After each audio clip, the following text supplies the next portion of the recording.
because I've always found it easy to show up for the big moments, you know, or like Showtime or this and that. Like I find it just a power that comes through. But in the day-to-day moments that you're describing, it can be torturous. And I got a giant dragon tattoo on my back. That, you do? Yeah. Is it like, what's the meaning? Well, before the meaning, is it kind of like, what's that movie called? The one of the Silent and the Lambs movies. Yeah, someone told my friend actually mentioned that. It's much more beautiful than that. Okay. So it's not about eating brains. No, it's not. I mean, no, it's about living with your brain, surviving brains. Zach. Yes, sir. I want to welcome you to the podcast. Thank you, brother. And I want to thank you for doing this. Man, it's an honor, really. So it's absolutely an honor on my end as well. To anybody who doesn't know who you are, you're a musician, you're a creator, you're a poet, and you're a producer. And you're at the center of this engine that produces, I think calling it content is a little, it really doesn't do it justice at all because it's too general. If I have to pinpoint what got me interested in talking to you, outside of just talking to you as an individual and a friend, is that you have a very particular way of doing things. The execution it stands out. And I'm sure you're aware of that, and I'm sure that some of it is very natural when it comes to you, and some of it is like built in a certain way to convey a very particular message. But when we met through at a festival that I helped produce, and you were a part of as well, of the entire production. And when we started talking, one thing immediately stood out to me, which is that there was a rhythm to both the execution of your voice itself and to your ideas, that there's only one. It's almost like there's only one way to do it, right? And if this thing that you're doing, if it's not authentic, it would immediately be like a sore thumb. Like it would be very, you know what I mean? Like people trying to put on a show, like it's part of their thing when they're trying to do a thing. And with you, it was not like that. You speak slower, but you pay attention. And there's a thing that is happening between the words, which usually is part of a performance. But in your case, it seems like just part of how you appropriate yourself in the world. So yeah, that's a very long-winded way of saying that I think you're a very interesting individual, and I think this can be a really fun conversation. I'm ready, man. Thank you. So let's kick it off with something very simple. Sure. What is The Dragon about?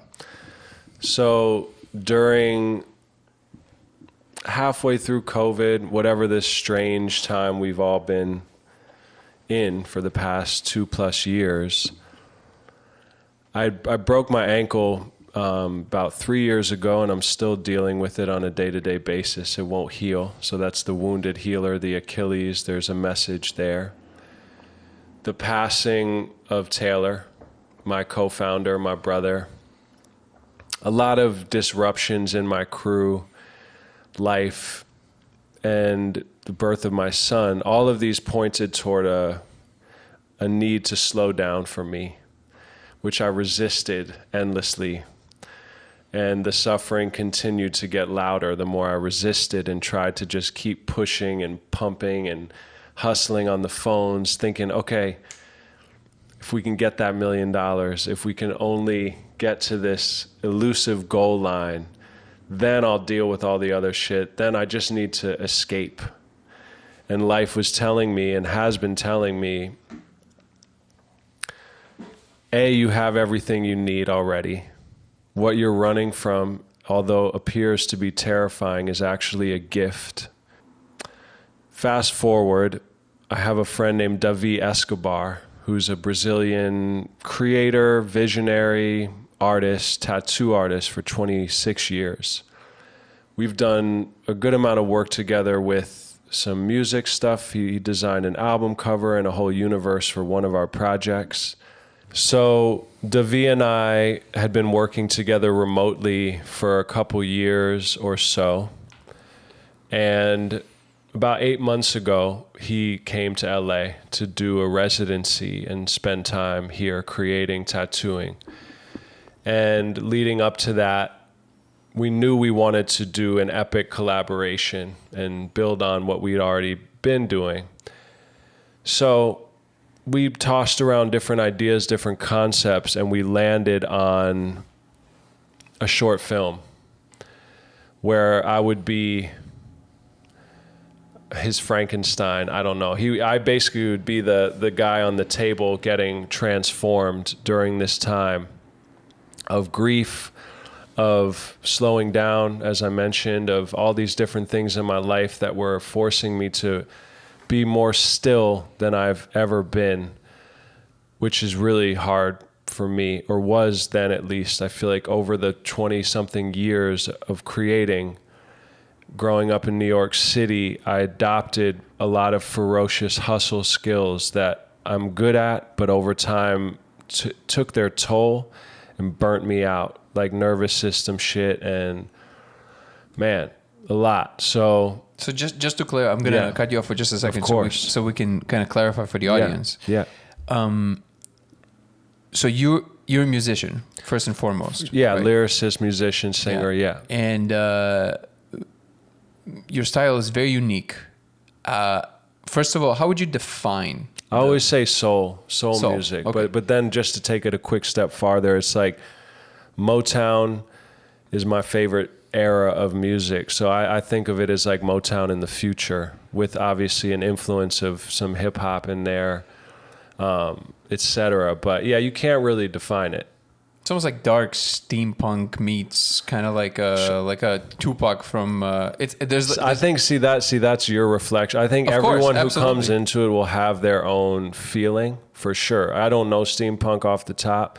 Tupac, God bless him, he's dope, but he was never like my major, But soul is what I like to say. Just I know that's vague, but something about soul, melody, that's where I'm at. So I guess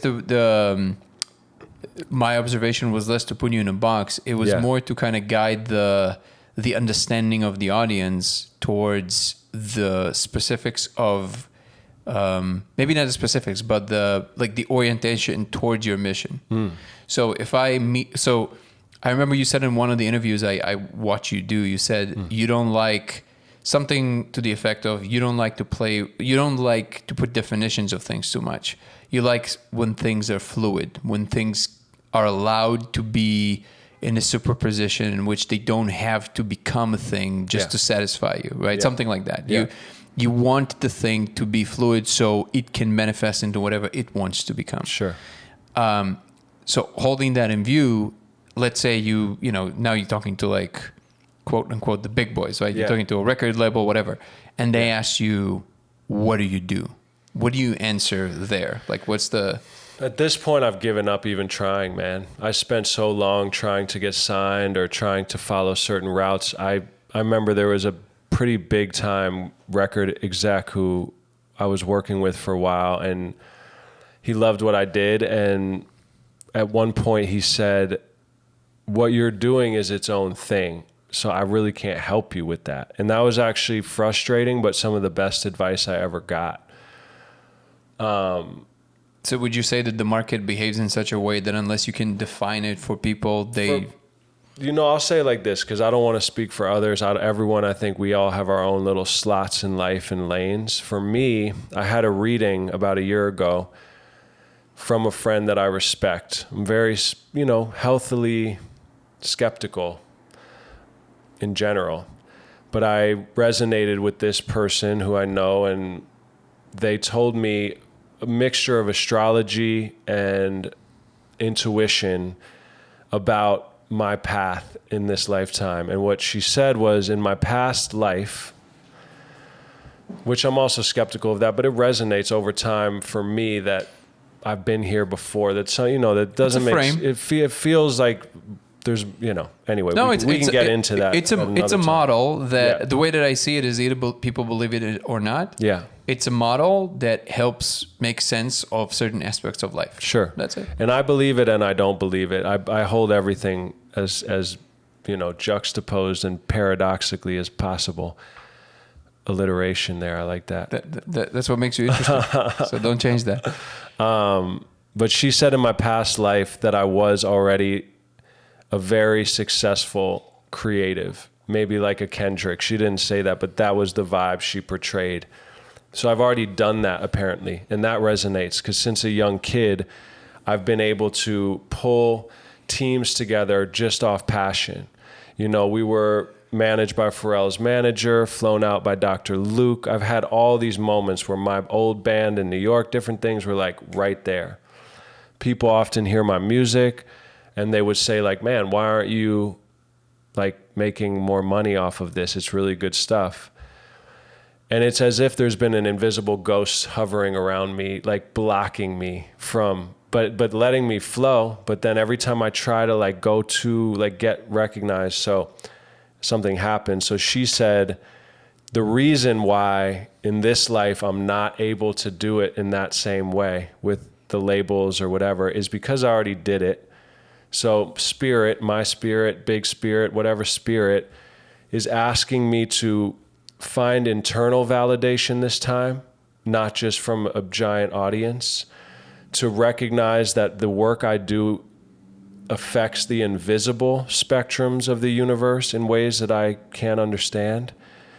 And she said, like a witch in the woods in her hut, if you can feel into her, that kind of archetype, she probably wouldn't be out posting a lot of shit about her work. She's doing her ceremonies and she's patiently waiting for the universe to bring her who is meant to be there with her. So I like to feel like I'm the witch in the woods these days as much as possible. So yeah, as far as what I would say, I mean, I would say it speaks for itself. It's Channel the Sun it would depend on the day. Right now I'll say it's a liquid mirror river. And by that I mean if you imagine a liquid mirror that's a beautiful image, by the way. And every angle you see it, it's alive. It'll reflect what it comes into contact with. So I'm working in a very kind of powerful project right now that a friend of mine brought me in. They're in London. They work in NFTs, metaverse, and I was brought into this project specifically to be the supervisor of soul and mythology, which is super fun. And that's like the witch in the woods. The universe brought me here to this cool thing. And we have our meetings and it should be coming out in the fall and we'll see. It's dope. So we can, Channel the Sun can morph into NFTs. It could morph into, you know, the farm I want to open someday and create, which will be half regular farm, like agriculture, and half creativity farm, like growing albums and projects out of dirt, literally and metaphorically. Could be the hearse that I want to buy, which is the name of the podcast that I want to turn into a mobile studio and have animations playing in the windows. Anyway, we can make music, we can make books, we can do this. Soul is the main ingredient. Authenticity is the main ingredient. Humanness is the main ingredient. When it comes to the human element, also animals. Shout out to Xena. Shout out to Xena. Every time. She's right here with us dreaming. My sister calls her the invisible dog.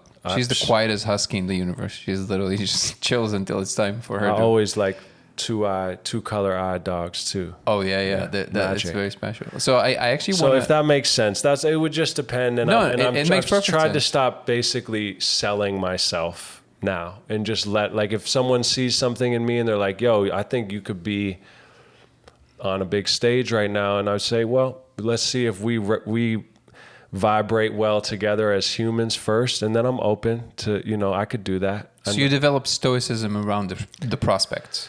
You don't expect the thing, and if the thing comes, great, and if not, then yeah. But because what's interesting is that the content you create, that's why I called it content in general, because it's not just your music, it's both the visuals and the marketing around it. To speak a little bit more I guess crudely about it, you pump out a lot and it's of high quality, which stands out. So it's not that easy to do, right? You have a team of people that obviously are there because they believe in what you're doing and in your energy and everything that you manifest. And, I've observed you now for over a year that we've known each other, and, yeah, you guys like sometimes you would. Is it true that like sometimes in as fast as like a day you would like record something and put it out? The Daily Flows. That was a project we did where we made a song. We wrote, recorded, filmed, and released a song every day for 212 days. That's insane. Yeah, it is insane. That is pretty. That's like Casey Neistat level. It's like it's like daily thing. It's like unbelievable. So it's not like never doing that again. For real, I did that. That's done. Did it leave any time for like the family and? I mean, not enough. Put it that way. It felt like my last heroic young man. Like leave my blood on the battlefield. I'm really about this shit, and now I'm stepping into the like. Not to call myself a general, but I feel like I don't need to prove myself the same way. Kind of like you mentioned about the area we're in right now, how it has that older vibe of like it doesn't need to be loud and express what it is. It just is. Yeah.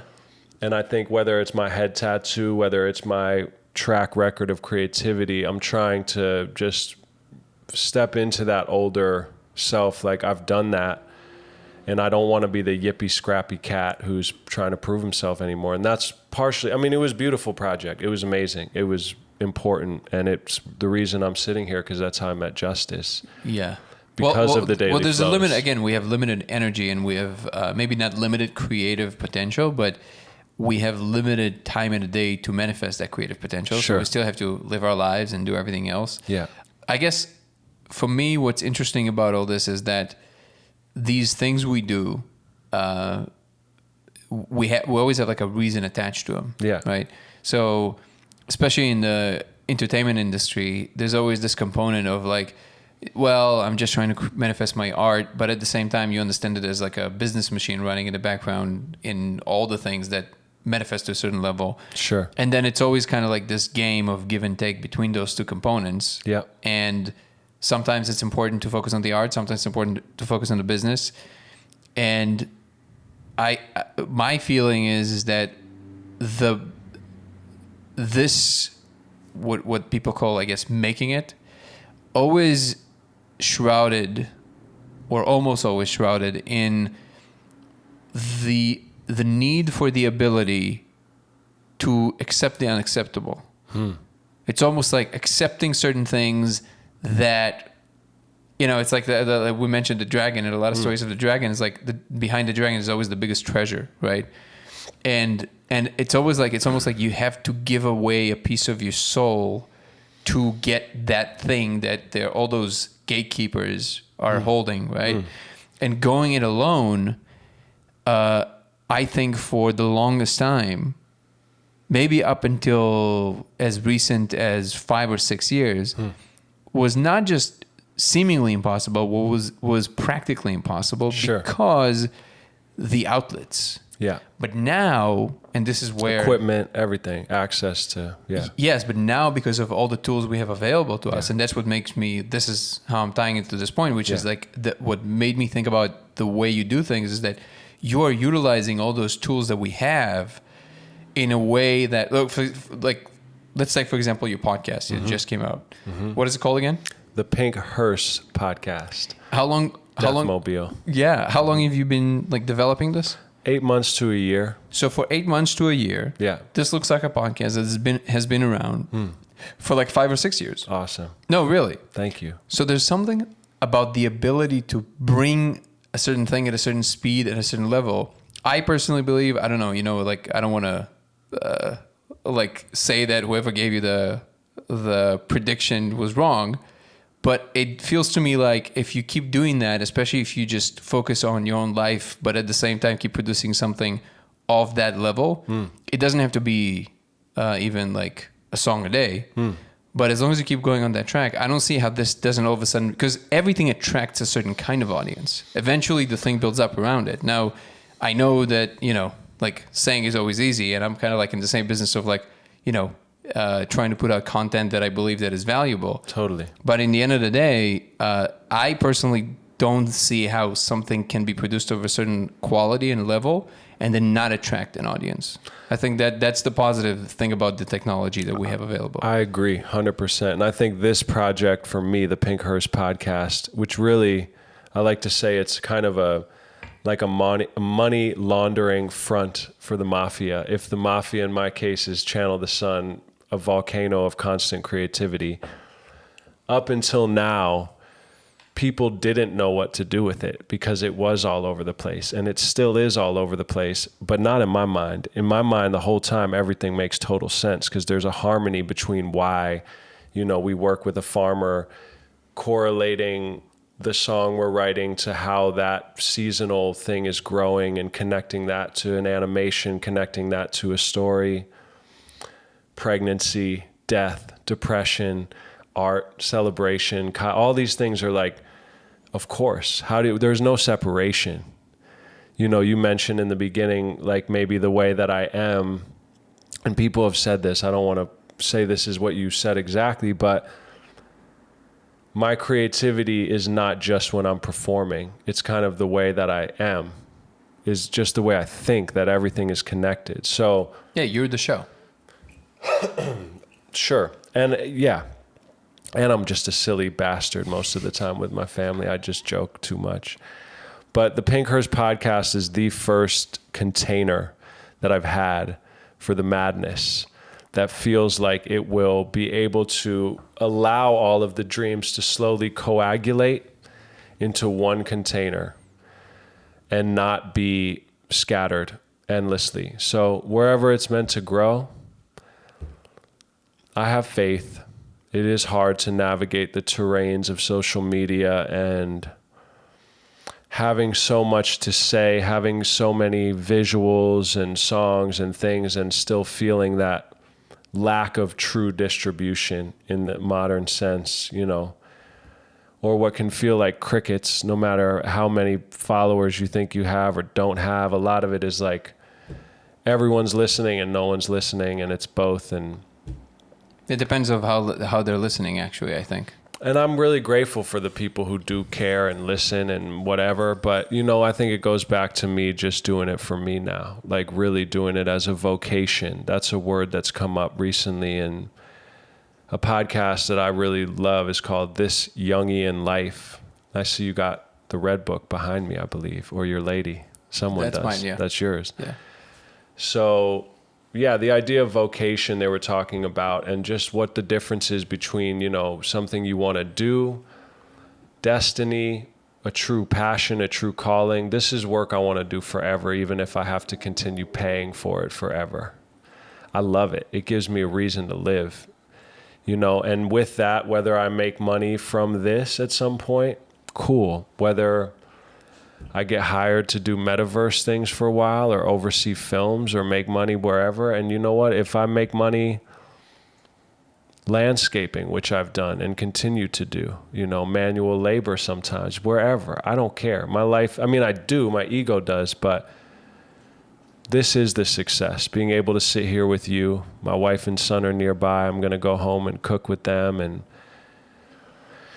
redefining the success. And by the way, mentioning Carl Lang, you are someone who actually embodies the shadow pretty well. Let's get it. But really, it's funny because that's what people, Justice and I will talk about that. I know I have this, tattooed head and neck and like to wear black and blah, blah, blah. But really, I read Berenstain Bears every night, and the shows that my wife and I watch are like New Girl and like really soft, silly stuff, basically. But that's not how just not the shadow and like this like brass. But that's not how I perceive the shadow. The real shadow. So maybe I need to clarify. Yeah, and this is the idea that actually I was just talking about it a couple of podcasts ago with a friend of mine, Russell, because we mentioned Jordan Peterson. And he was saying that certain things about the way that Jordan Peterson says them doesn't sit perfectly with him. Like he says that he really likes a lot of things he does, but sometimes he phrases things that he believes are a little off kilt in a way that might actually derange people. And one of them is that a man needs to become a monster and then learn how to control it. And then we got into this whole conversation about what he means by that and how it relates to what Carl Jung is saying. Yeah. But he's saying that the harmless man is not a good man. It's like the prodigal son, I would say. Yeah. That's exactly it. Yeah, I think you definitely need. I don't know if you have to become a monster. I guess. I mean, it's all wording, but you have to get in touch with your monster. Yes, for sure. Whatever that looks like. And that is what I mean by. So for me, let me just make it very clear. For me, the shadow is the component in all of us that is capable of the biggest monstrosities that are imaginable. Sure. But those are just the end of that spectrum. Like, right? It's a spectrum of the shade that gives rise to the form, right? Metaphorically and actually. Yeah. Because all of space is black, right? Sure. But more than that, it's the component that it has this driving force that allows for a certain level of creativity that just bursts through, right?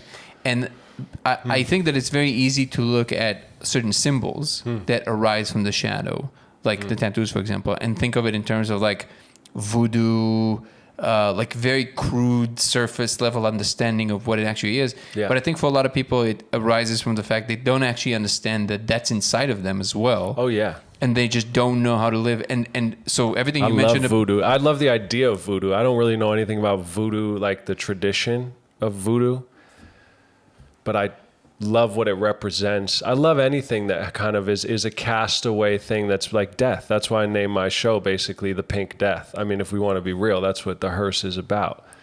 And I like putting that in people's faces to say, like, you know, life and death are interconnected. The thing that's my shadow is like, I'll show you my belly like a puppy.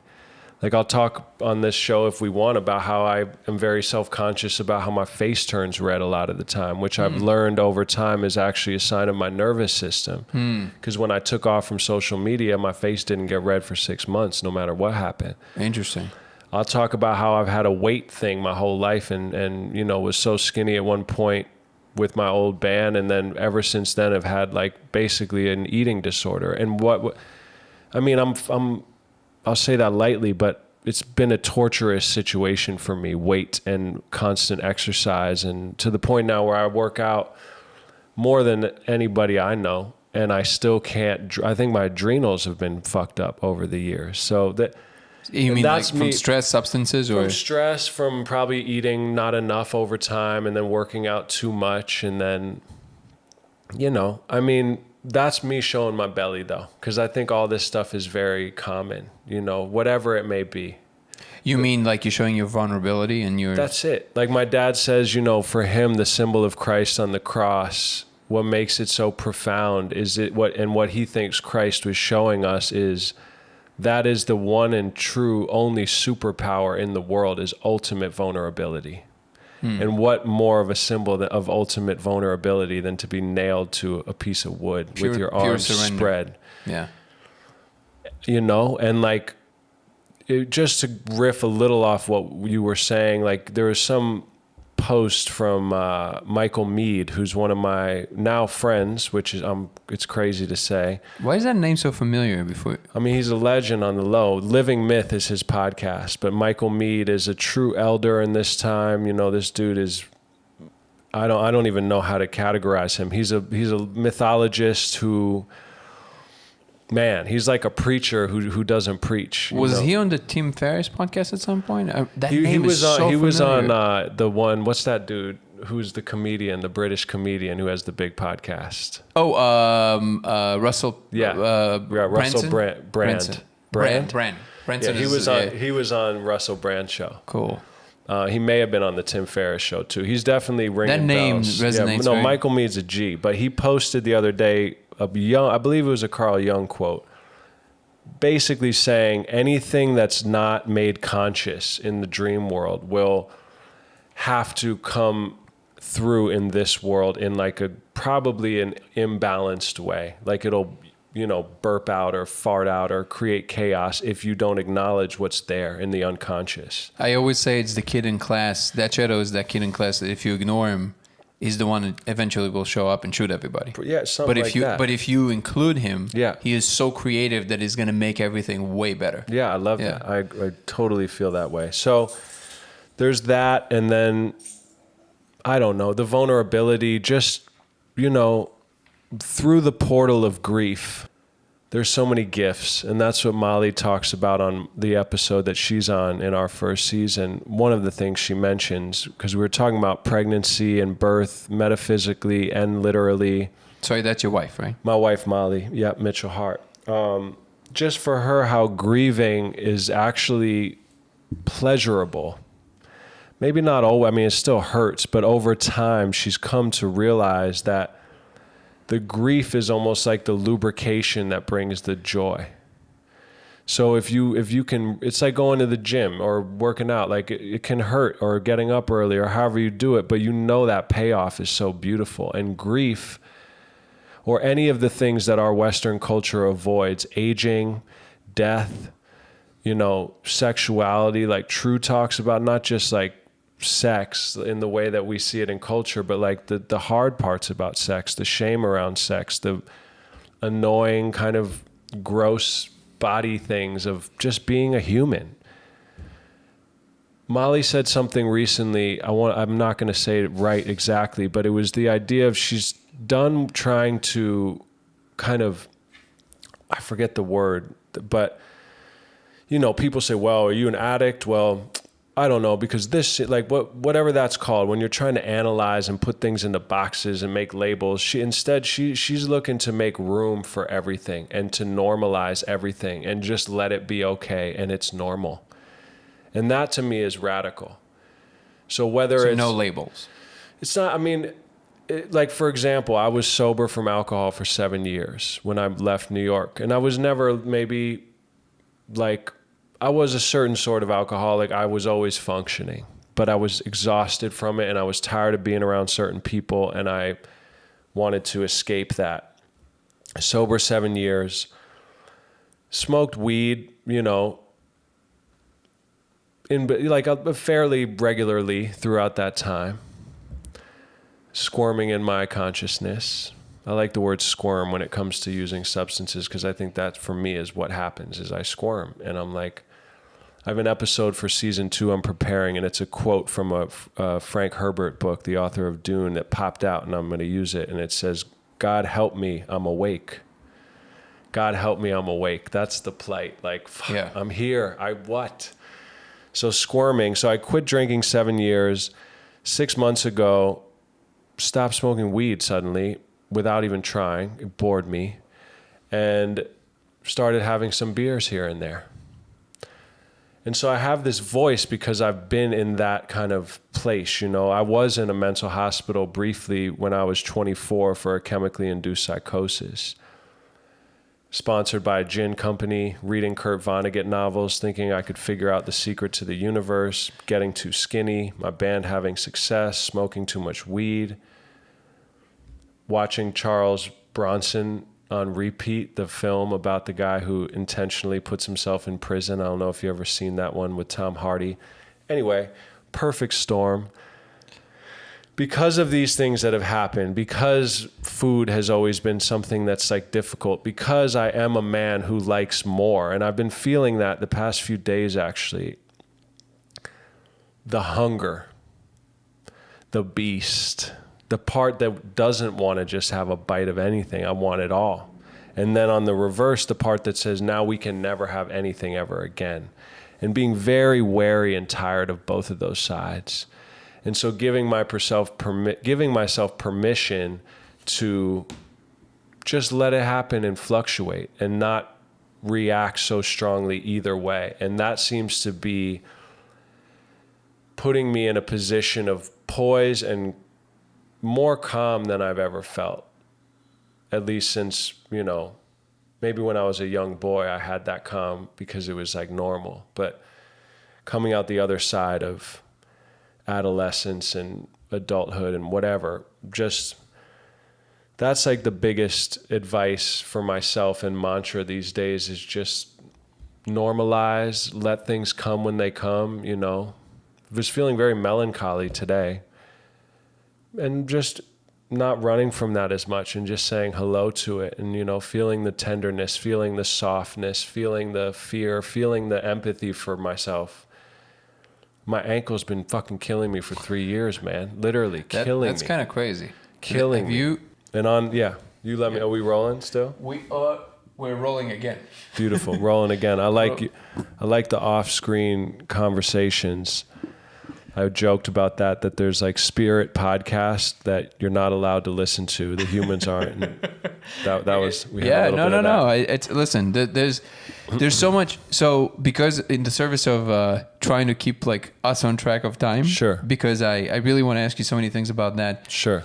But one of the things that I'm always, sensitive to is that my line of questioning sometimes is not necessarily the most relevant or even pertinent, because it's just like my mind thinks in ways that I like that.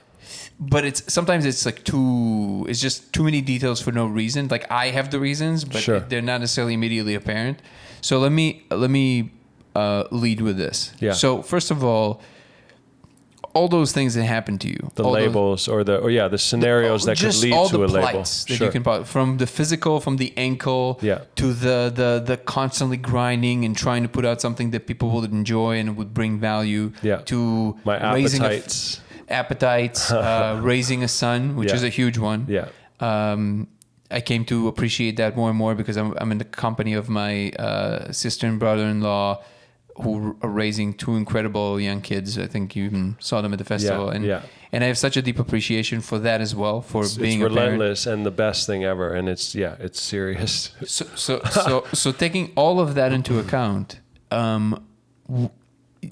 your art is always an expression of what you're going through, right? All of those things. Sure. Do you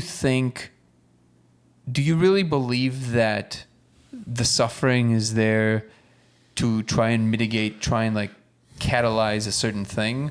Or do you think that it's possible to bring ourselves to a healthier place and still create things that are of true value and they are truly great? Like, is it possible to create true greatness without as much pain? I would say that life involves suffering, no matter where you are. So I haven't seen or believe in the idea of enlightenment, which is something I'm definitely after, and probably the main reason why I'm on this journey. I just like to do it through creativity. But I don't know if enlightenment is some fixed state where it's just perfect bliss. It's kind of like what you said, no one knows what's happening. That's the experiment. So I feel like if you made happy art because you were happy a lot of the time, you would be negating a certain truth in your life. So I don't think I think you can have balanced work where the suffering can be, what's the idea? Channeled. Sure. Or exactly. That suffering comes from resistance.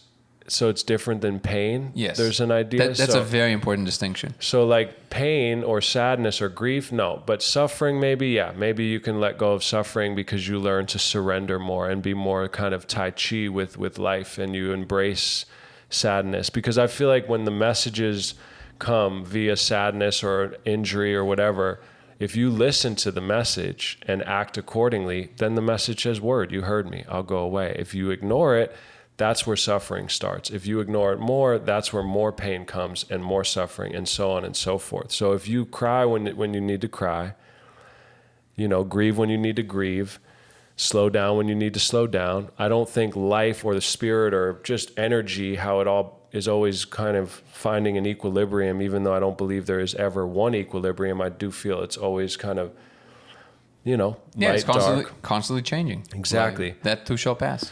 Exactly. So there's something to that with the creativity. And so you're saying that pain is unavoidable, but suffering can be channeled into something that is actually creative. I think so. I'm not saying, you know me, man, I don't say anything. I'm not saying anything definitive. Oh, no, 100%. No, I'm not, obviously. But I'm feeling that as a probable assessment for now, thus far. Yeah. My Zach today could say that feels right. What's your and you might not want to do that. Some people just see it as a disrespect to the world. But if you feel like it, if you feel inclined, if you have to imagine the perfect life 5 years down the line, 10 years down the line, does that involve what? It involves you living in a perfect place and creating, and what you're doing now.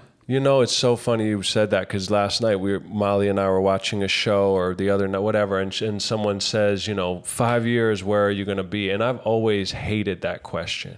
Because it feels like, and you didn't ask it that way. You said it in a kind of a more, I don't know, it didn't feel the same way like a corporate boss would say, where do you picture yourself in 5 years? But the reason why... Well, because it's very, very narrowly formulated when somebody asks us like that. And egotistical, and also just like, if our senses only detect, 3 to 4% of reality, isn't that a proven fact that it's some low-ass number like that? Then what are we doing even pretending we know anything at any given moment? So I think, and I don't mean to cut your timeline, but I think that I know exactly what you mean. I think that when people ask that in like in a high school questionnaire, it's hubris, because whomever put the question there, it's almost like they pretend they know what the question means, and they have no idea what the question means. So I guess I asked it in a little bit more of a real way. No, that's how I felt that. Yeah, so. Only in the sense that don't impose that, but just like I believe that what people call the law of attraction. Yeah. It's simply, there's a certain element to like a spoken word. Sure. And a spoken word doesn't have to be an actual spoken word, but something we put outside that has an instantiation in matter. There's like, it's different than just having the thought. Like a frequency? Not even that complicated. Like if you put the thought in writing, you've now instantiated it in something physical. So you took this thing and you put it out here. But the same can be said about a word you're saying, right? So, and I feel that something happens when you express it to the world physically. Sure. That changes. It's almost like the world goes, "Oh, you wanted that? Oh, I had no idea. Yeah, oh, shit. Totally. Yeah." Well, then I would say running the awareness and just being aware that I don't want to jinx or curse or say I know what's good for me.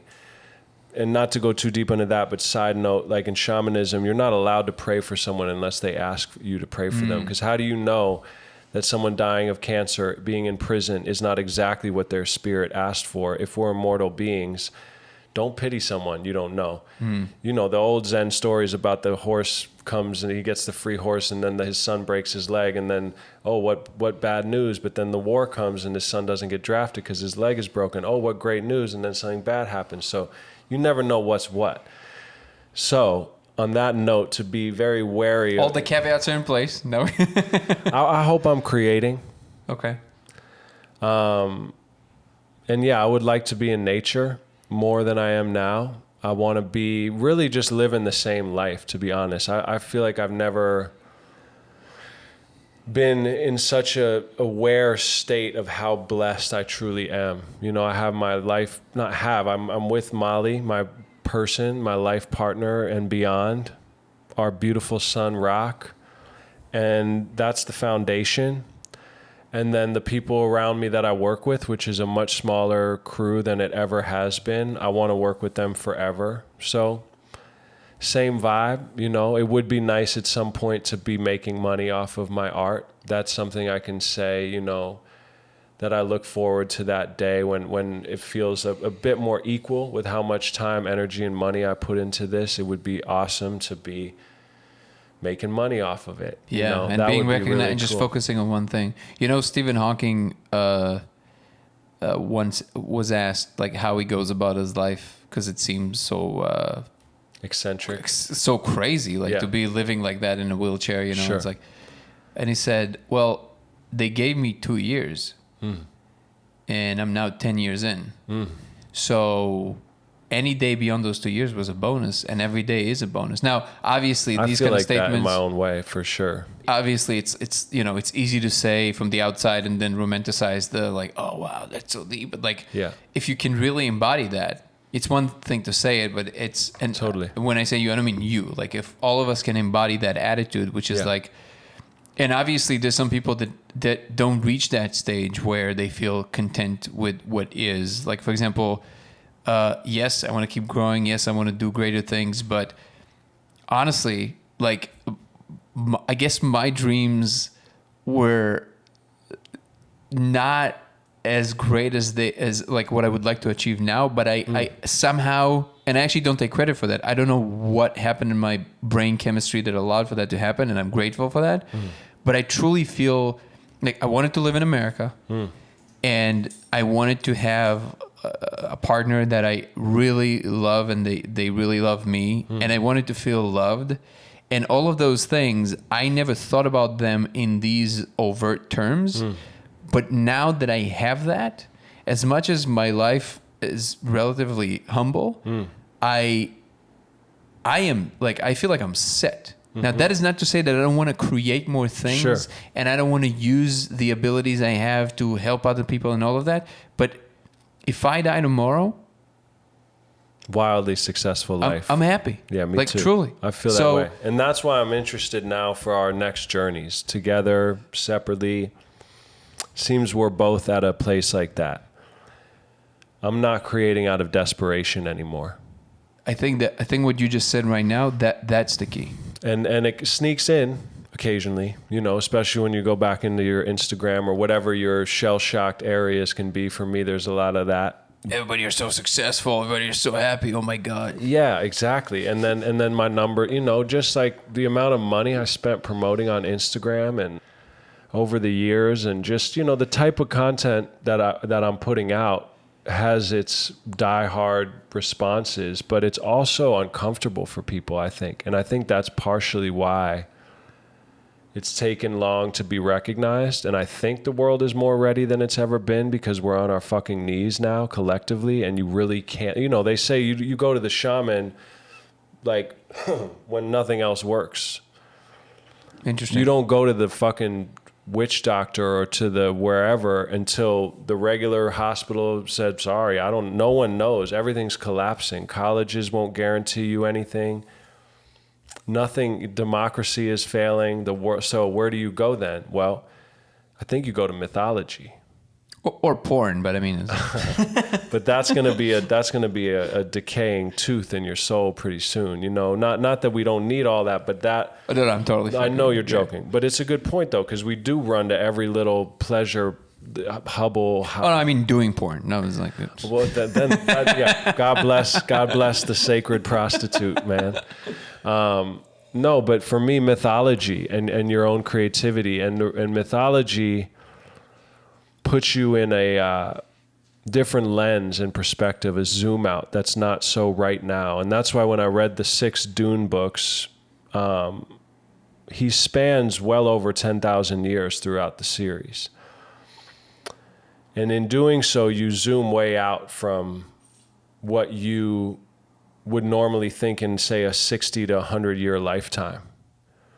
We're so in the moment of where we're not just thinking in our species moment in time in history, instead of zooming out and seeing bigger pictures, or thinking in lifetimes, or thinking in pattern cycles. Mythology helps you do that. You can start to recognize that the apocalypse is connected to the rebirth. A lot of the words that we have are old and decayed and misused. So I think people are more ready than ever to get down with the wave of what I'm doing, but I also think it makes people uncomfortable, and by definition is kind of saying, I don't want y'all. Like, I remember I used to promote a lot on Instagram, and someone came across the ad, but we were never promoting anything clear. It wasn't like we were like, buy this shirt. I mean, sometimes we would try to sell a shirt, but it was more just like, look at this crazy poetry we made yesterday. And so this person said they got so caught off guard.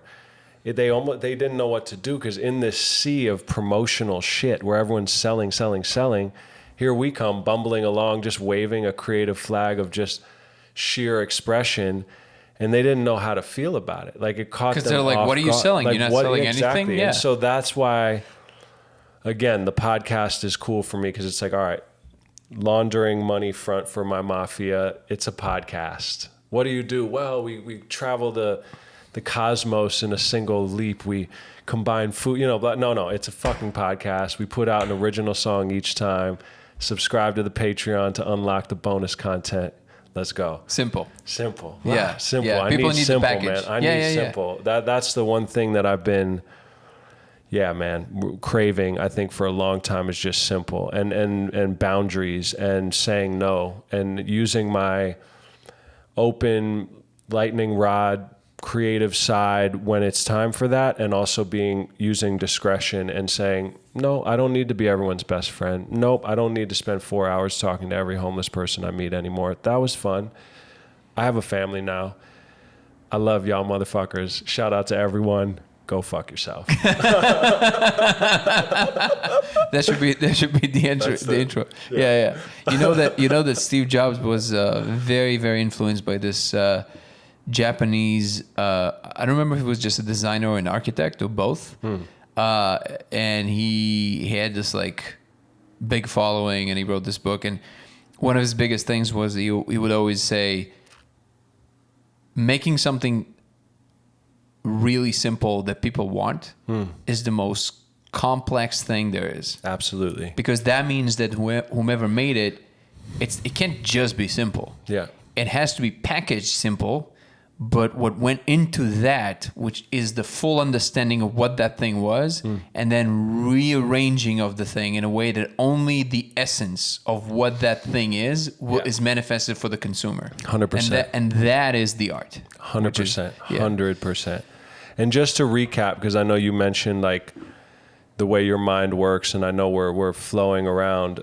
I don't know if we the dragon, I wanted to just put some cherries on top in my own brain to backtrack quickly. Don't take your time. Okay, cool. Well, the dragon, so that whole film, the movie with Davi, the symbol of the dragon changing my head, tattooing my head, a very bold act, down my back, down my ass, a lot of pain, a lot of physical pain, like serious physical pain, tattooing your head and back. Felt very cathartic and important for the transformation I was going through, with a lot of invisible pain and emotional pain. It was like so nice somehow to have that like physical expression of the pain that I'd been in and was in, to release it and free it. And the dragon, we already spoke about that, represents the misunderstood, creativity, etc. And here we are still breathing. Even after Taylor passed away, he's still breathing in my book, even though he's not in the flesh. All of Amnesia Poetry, that's his moniker.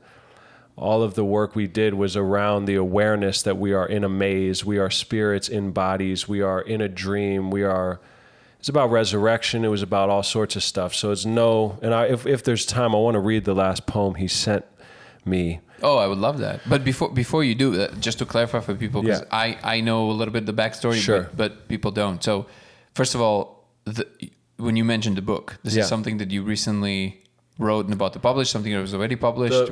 I don't even remember mentioning a book now. The book. You just said something about in the book related to the poems from... I'm just basing on his name, Taylor. And also Taylor, do you want to talk about that for a second? Yeah, we can. I mean, just the book, I'm not sure. I mean, Taylor has books. I have books. I have one book called How to Die and Get Away with It that you can get exclusively through me. I have physical prints. But just so people, we don't have to dive deeply, but just so people understand the context, one of your best friends and your partner basically took his own life, right? That's unclear. I don't know. I don't want to put any like spotlight. I don't know. He passed away. He passed away. Yeah. In a scenario. So this was a big figure in your life that you lost. It's my brother, man. Like my main brother in creativity for sure. Like the most, never known someone or been as seen and seeing him and he seeing me and joyful. And I mean, he crossed me over. That's how I broke my ankle playing basketball with him one-on-one, which I'm grateful that I have that wound, because that's Taylor. Remind you of him? Always. Maybe that's why it's not going away. I know. Because you don't want to let him go. Like, all right, Taylor, I won't forget you, bro. Just let me walk again better. No, but maybe is I'm a big believer in that symbolism. Definitely. Like maybe when it's going to pass, it means that you allowed him to basically fully pass. Definitely. That's interesting. But the dragon, I'll read the poem. Whatever. You know what? I don't need to try to put cherries on top. We keep the mystery alive and well. Yeah. Please read it. But here's the... I might have some questions. Exactly. So this is called Wild Thing Life. And he sent it to me and wrote it on September 2nd of 2021. He passed in October, I believe. And he was spending a lot of time alone on a beach up north, like months at a time or weeks at least, just living on a beach and meditating. And his father passed 3 weeks before he passed from liver problems. And yeah, it was a lot of stuff happening. Wild thing life. Peking seals watch the shore for people and their ways of life. Aren't we curious life forms? We swim and walk and crawl and fly and burrow and rise. We die, we laugh, we cry, we share, we hold close to our hearts sacred secrets like ripe wine and buried gold. For the hell of it, we do it all. For the hell of it, we do nothing at all. If we could all accept God's comfort as the wild things do, we could all share a lifeline of graceful emotions and shivering goosebumps of glorious safety. Like laying on a beach in the sun, drearily sleepy but never more alive, our destiny is probably to feel numb to wants. That's my favorite line there is, our destiny is probably to feel numb to wants. For each meal and each passerby is a gift. I pray that these strangers remain kind. Perhaps with the glance of a loving eye, we can draw out their warmth, whomever walks our way. I prefer a long night's sleep, blow of the sand of the Tibetan mandala, and guide my tomorrow's touch to create a new blue swirl. My door is swinging always. Tumbleweeds and yellow birds and outlaws and lovers may enter here. We shall all share a language of some kind, and if we are all wild as can be, an animal experience will take place, and that itself is art. Wow, that's beautiful. My man wrote fucking spells. That shit is not writing. Like that's why I miss him. So one of the reasons I miss him so much, from all the, creatively speaking, I guess you could say, is I'd never felt like I met a peer who was a bad motherfucker who just sprayed this shit like skunk magic just because he had to and it was in him. If that makes sense. Like we were writing for each other. We were writing just to get high off of the creativity. We were, there's a line in a song that I had written well before he passed where I said, Taylor, tell him how we sailed through hell and back for that feeling that makes the pen twitch like a heart attack. And like, that was my brother in hell, which brought us into heaven. And if that makes any sense, I mean, just reading that, I feel like it shifts my consciousness. Like for me, there's a power. No, I see what you're saying. Taylor's writing that is like, whoa, that's not writing. Or that's not writing. And I think maybe that's why your friend or certain people might feel the art that I make sometimes, or at least just recognize it as like, that's powerful. I mean, it might not be your cup of tea, but there's something in there, is because we put it all into this, and we experiment with allowing ourselves to be vessels of spirit, which I think everything comes through us. I'm not responsible for any of my creativity, but I am the guy out in the lightning storm with a kite standing on the highest thing and risking myself from being completely electrocuted and laughing and dancing naked in the rain. And, to me, that's what Taylor and I would do. It's interesting you say that, because I hear that from a lot of musicians, this perception that they're just a kind of vessel. Sure. And it's hard for me to say because I'm not a musician. So maybe for musicians it is different and I'm just not aware. But it seems to me like I'm a creator of a sort. It's more visual art and video and things like that. Sure. But it does feel to me that we are not just the vessel. We are also co-creators. So absolutely. Yeah. So there's a component we add distinction. to it. It's nice to just say we're a vessel and that sounds all lovely. No, I totally agree. It's a collaboration. Yeah. It's a collaboration. I mean, we're more like the instrument. And each instrument has its own beautiful little like carving or sound, and that's the you. And then maybe, I don't know where. I like that. Yeah, something like that. And then you also have a tone, it has a personality, it has. And it's your job to feel. to me, that could even go back to the question about, does all great art have to suffer? I mean, you know what you just, so this is, courage to we're a feel. little all over the place, but I like that. Yeah, me too. What you just said really resonated with me, because for me personally, it wasn't always that easy to feel. Like I was a very sensitive child, and then whatever that happened to me during, childhood, there was a lot of violence involved, and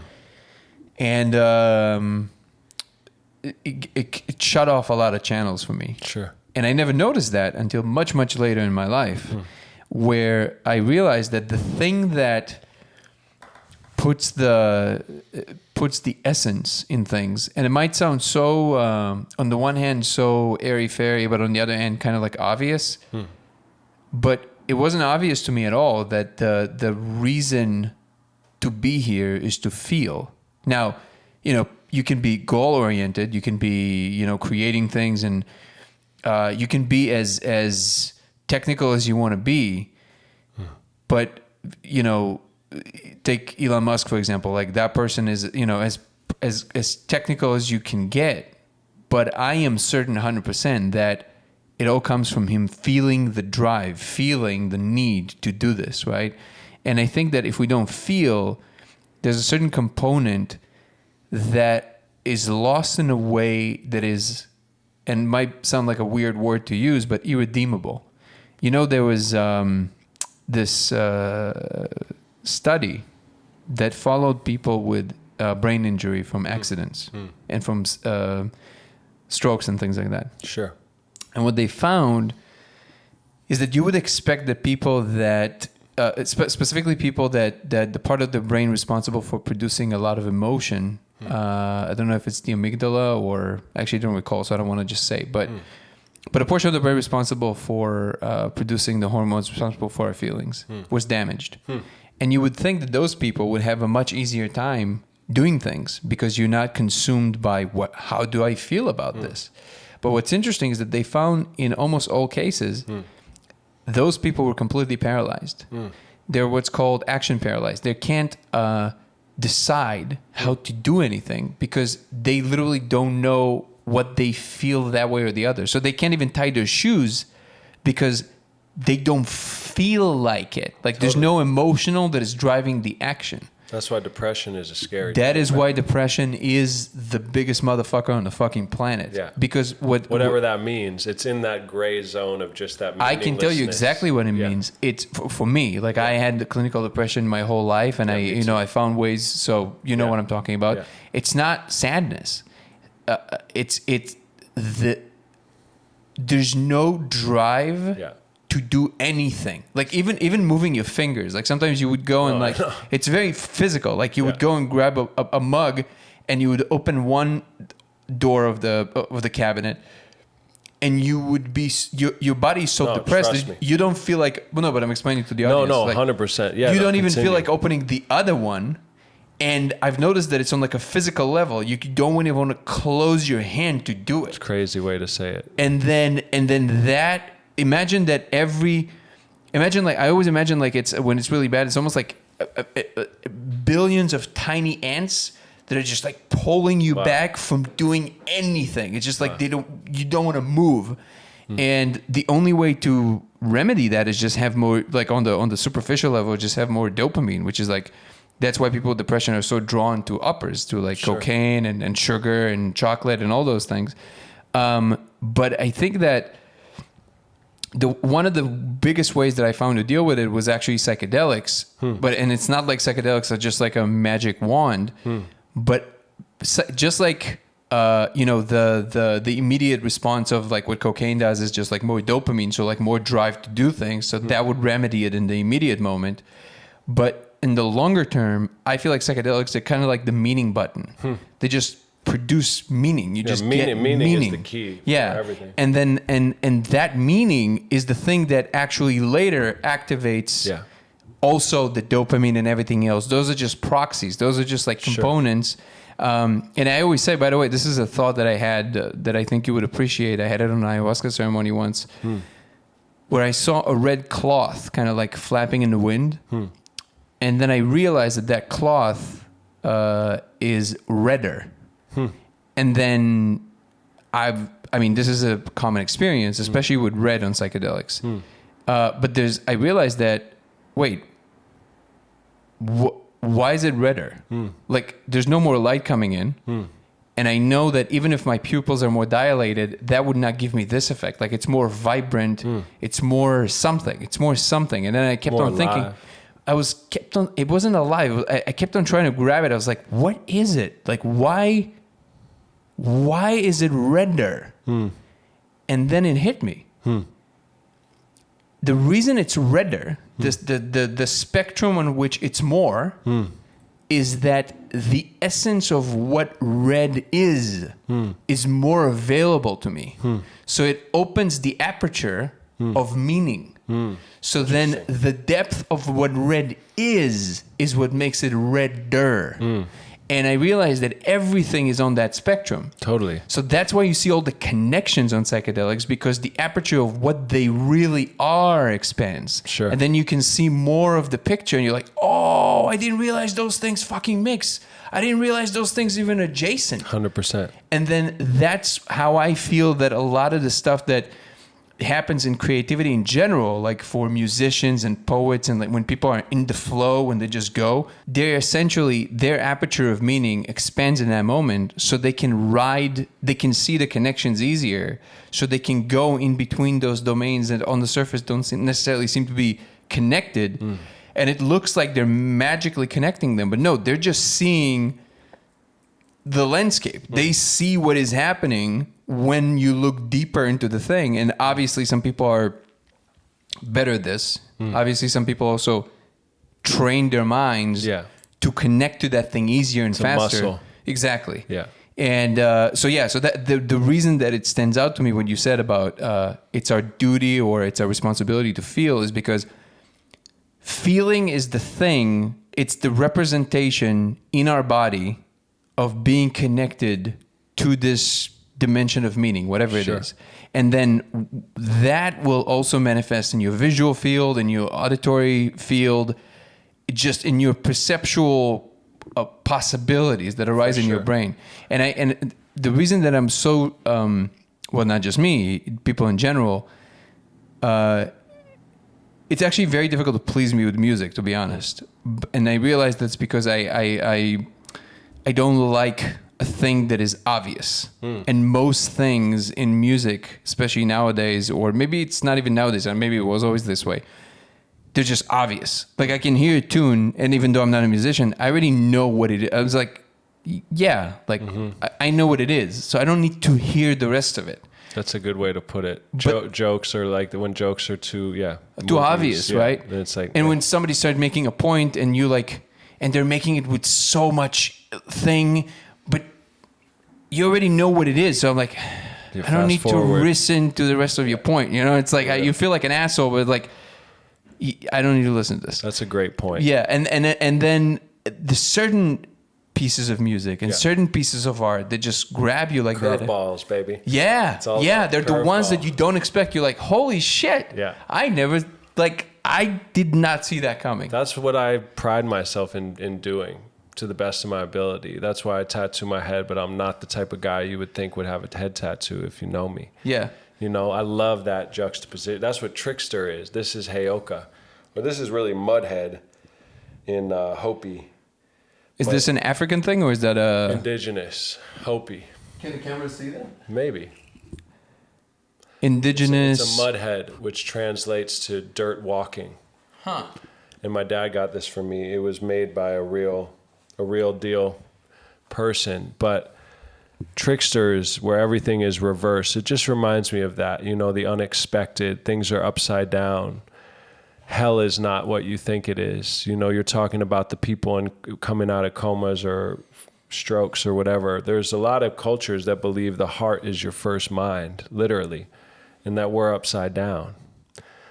Think about it. Wait. What's the last part? What is upside down? We are. Everything's upside down. That's the trickster wisdom. Everything. So wait you a think second, your brain is on top. On. That's like a joke. You're blowing my mind right now because you don't even know why, but everything's upside down. But why did you connect it to the heart? Because if you think about it, we think our brains are on top, but the hearts are the top. We're upside down. Flip it. Put the heart on top. Put the mind below. Put it back where it needs to go. That kind of stuff. And but what's funny for me is you got to be careful with that way of thinking, because what I am pretty convinced is the moment you say, "Oh, the heart is on top," now it has to go back the other way again, because there is the mind, or some part of the mind wants to say, "Okay, that's it," right? And then, like you said, the grand creation, the ongoing, there is no fixed point. So you just flip it on you again. So you got exactly. So you just got to hold it easy. But I do believe, that the heart is the first mind. And I also read this book called LSD and the Mind of the Universe, which totally changed my life in the past few months. Say it again. LSD and the Mind of the Universe by Christopher M. Bosch. And one of this dude's revelations over doing 73 high-dose journeys over 20 years, completely documented, and then 20-year integration where he wrote this book. He had this awareness and this download that hell is not the opposite of heaven. In fact, hell realms are specific mechanisms for the spiritually ambitious that wakes you up faster. So when you go into a hell realm, it's because a part of you is ready to wake up to a bigger understanding of the universe. There are slower paths to get to where we're all going. So when you see people who might have intense pain in this, perhaps, and that resonates for me, they are actually spiritually ambitious and want to wake up. So that's why just presuming meaning, why am I in hell right now? Whatever that may mean to you. Why this ankle could be a hell. Death can be a hell. If you can cling to even a shred of meaning or presuming meaning in that space, you're leaving room for the universe to surprise you. And the universe definitely is somewhat of a trickster, I would say. I would agree with that. And so just... Why would the universe be what you expect it to be? And the universe, especially if we're immortal beings, or we come from an eternal energy, because we can get into that if we want, but it seems like we are part of something that is infinite, and NASA releases those photos and all these things, and the deeper you go, the more there is, and it's never ending, and blah, blah, blah. If we come from that, it probably got and gets boring pretty quickly. So unless the universe has a mechanism to trick itself whenever it thinks it knows what it is, it doesn't. Boom. Yeah. That's it, man. No, I like trickster. that thought. One of my favorite lyrics that ever came through me, which I have tattooed in a symbol form, not the words, but the devil is God in a mask. I do believe that this is not to detract at all from the statement, because I would love to explore that statement, but I always imagine that if God exists, it can't possibly not be all of it. Exactly. Therefore, it must also be the other side. Exactly. Yeah. So but what does that statement represent to you, if I might ask you? It's the same as the Jung idea that anything that's unacknowledged will emerge in a chaotic and destructive form. And so I've always found it interesting that certain cultures, I spent time with one of the last hunter-gatherer tribes in Tanzania when I was 15, but certain cultures that might have like scary masks on their walls or things, Hindu religions that deal with death and just all of the things at once. Kali.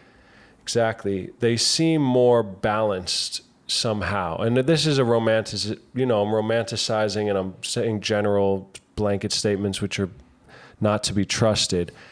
But I just found it interesting that like white picket fences of like serious, suit and tie religions, often you hear some pretty gnarly serial killer, sad, scary shit happening underneath the guise of good and proper, The repressed. Yeah. So just like bringing the shadow into the front and just saying, hey, and then no one's running the show. Hopefully you are.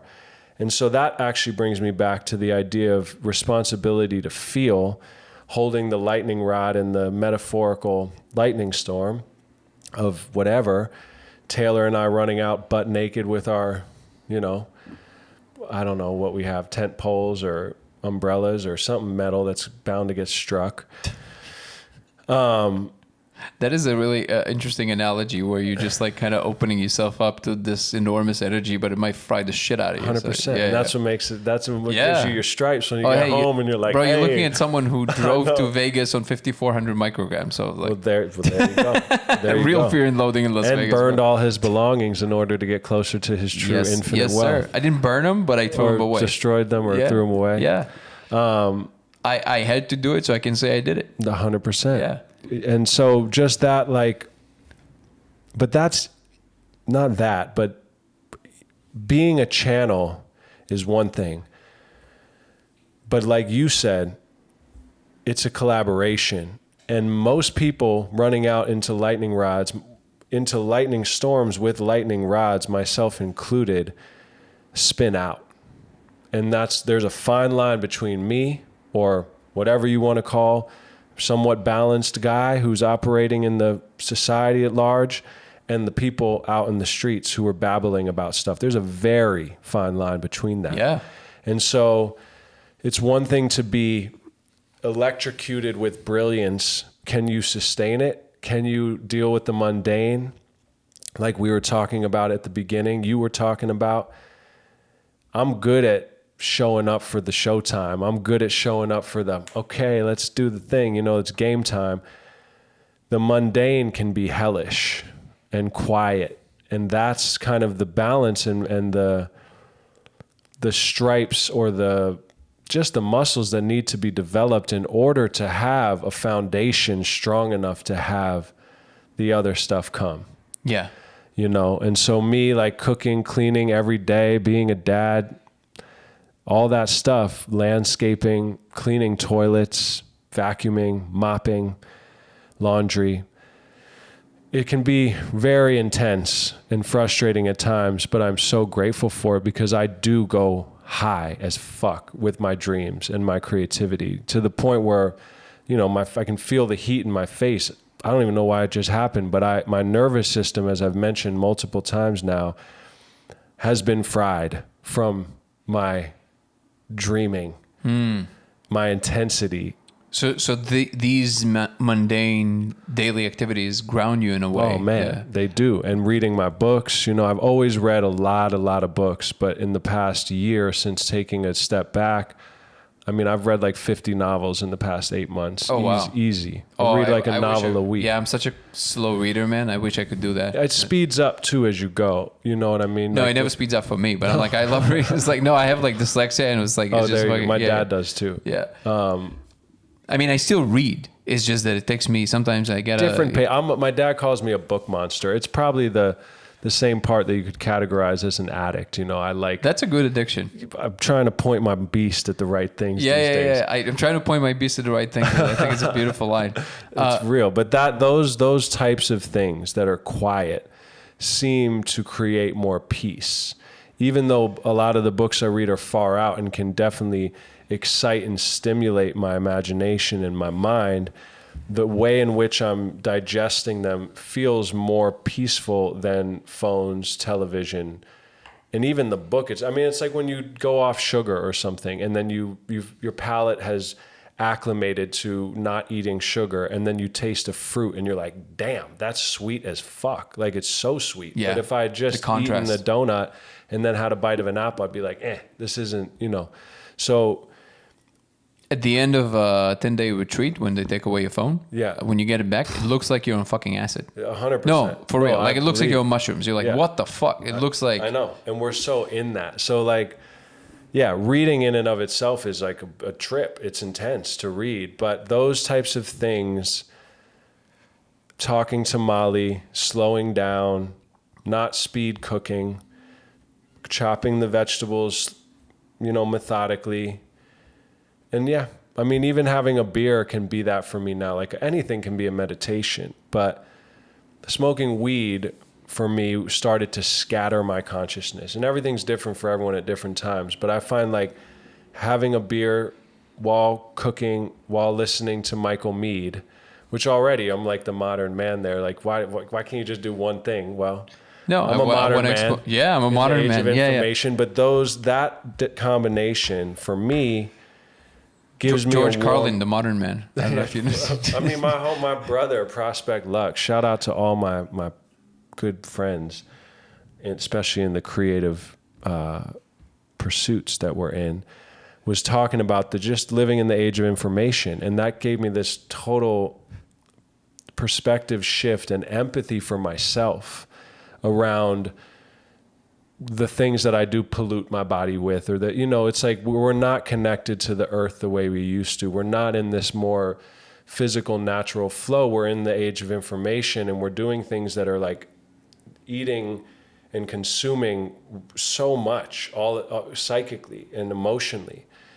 Just, yeah, being a little easy on yourself with we're doing great. I think we're all doing great. Everyone. Agree. So we probably gonna have to adjourn in a second, but I wanna first of all I wanna say like a little afterthought about what you said, which is I always feel that, and this is where clinical psychologists and psychiatrists are gonna start yelling at me, but because they're like, no, you don't understand. There's like a whole thing. I'm like, okay, maybe, but I have a strong feeling that schizophrenics are basically people who tap into with like they have no map. So it just like comes in patches, and they're like, what? Like, and if also like everybody, the other world is and then everybody are telling them they're crazy, so that's not helping, right? And you heard that thing about how during major, not to interrupt you, but during major crises, like an explosion or fire or something, that apparently people who are schizophrenic, bipolar, having an episode, a lot of them, if not all of them, snap out of it and get clear and sane in that moment. If that makes no, they're basically if something just bad happens, it'll snap you back into sanity. Yeah, and I also feel, just to add to what you're saying, which you probably already, I'm interrupting and rushing ahead. No, please. But that it's kind of like it's a defense mechanism. I don't think you truly can be crazy in this universe. Like, meaning, if we're immortal beings, like the soul is untarnished, I think. I think it has lessons and maybe karma and all these things. I don't know. But deep down, there's the God in you. Well, the personality can be, for sure. Personality. Like, but I feel like that's something where the soul or the personality retreats into this crazy thing. And over time, it's like a tick.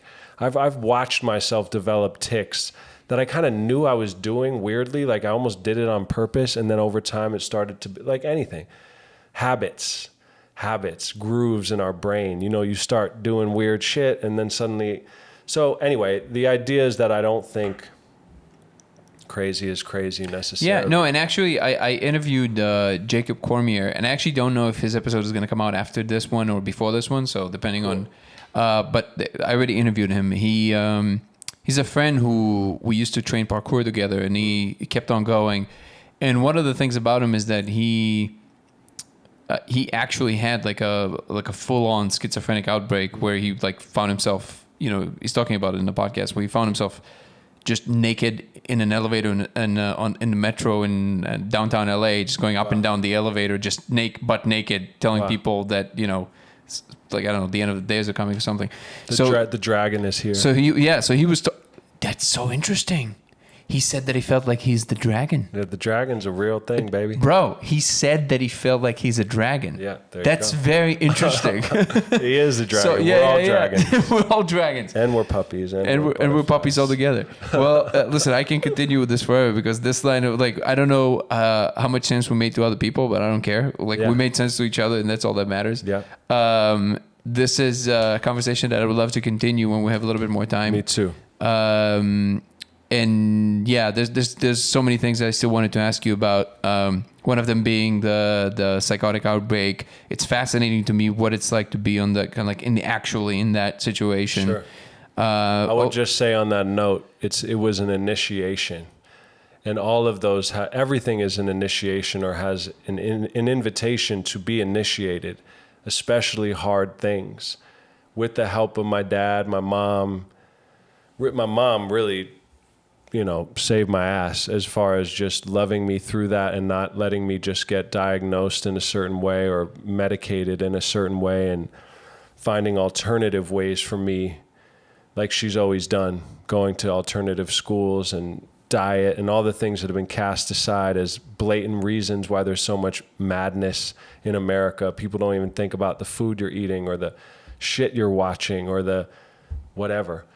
Yeah, when you're consuming. What you're consuming, yeah, 360. Yeah. But yeah, an initiation into being I remember, on that note, I had a boss who was my big homie and a mad motherfucking artist. And he's like, I heard you went crazy.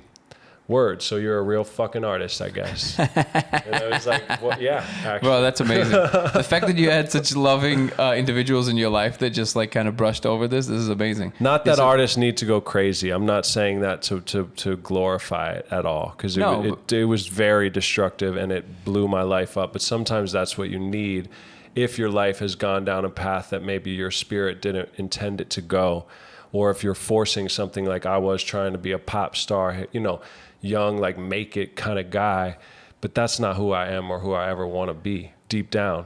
But I didn't know any other way to go. So I was forcing this thing, and I was trying to be skinny, and I was drinking too much, and I was this and that, all these things. At the base of it, it's very simple. I think life is very simple. And, one wisdom I got from a 4 billion-year-old caveman who spoke directly to me one day. The only advice he wanted to give me, because he said, trust yourself, don't listen to other people. He said, if you want to know if you can trust something or trust a scenario, look for laughter. If there's real laughter in the room, you can probably trust it. If there's no real laughter, probably stay away from it. That's brilliant, by the way. Just that, where is it coming from? Yeah. Is it like you were? How does it feel? Is it open? How does it feel? Yeah. Is there this in there? Yeah, is there some? Is there that? Is there, or is it just like this? Yeah. Crucified and having a fucking hell of a time with it, even man. though it hurts, like pina colada crucifixion, baby. well, listen. We definitely had a lot of this today, and that makes me very happy. Thank you so much for having me. I look forward to many more, if that's in the stars, which absolutely, I'm flying that direction. Hell yeah, man. And boundaries create freedom. So the fact that my wife and son are about to be here and I got to go, I too could go on, but I think it's a nice metaphor for tasting of the divine soul and imagination, which we both did, and I feel high off of this conversation. Same here. I want to keep going because I'm a funky junkie. But we'll leave it here to let others partake in whatever. Yes, sir. Thank you so much. Mad love. Cheers, my brother. I appreciate it. Appreciate you.